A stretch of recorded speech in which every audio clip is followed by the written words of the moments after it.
خواب بودم خواب دیدم مردم، بی نهایت خسته و افسردم. تا میان گور رفتم دل گرفت، قلب کن سنگ لحد را گل گرفت. بالش زیر سرم از سنگ بود، غرق ظلمت سوت و کور و تنگ بود. هر که آمد پیش حرفی راند و رفت، سوره حمدی برایم خواند و رفت. خسته بودم هیچ کس یارم نشد، تشنه بودم در پی یک جرعه آب.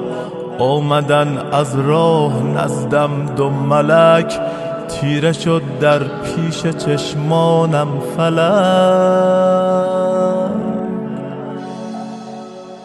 یک ملک گفتا بگو دین تو چیست، دیگری فریاد زد رب تو کیست. گرچه پرسش ها به ظاهر ساده بود، لرزه بر اندام من افتاده بود. چهره ام از شرم می شد سرخ و زرد، بار دیگر بر سرم فریاد کرد. در میان عمر خود کن جستجو، کارهای نیک و زشتت را بگو. هرچه می کردم به اعمالم نگاه، بر زبان آوردنش دشوار بود. چاره ای جز لب فرو بستن نبود، گرز آتش بر سرم آمد فرو.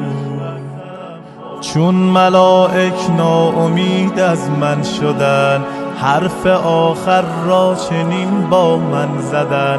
عمر خود را ای جوان کردی تباه، نامه اعمال تو باشد سیاه.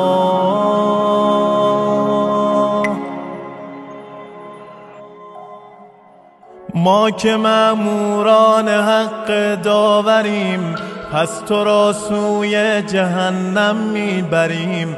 ناامید از هر کجا و دلفکار، میکشیدندم به خفت سوی نار.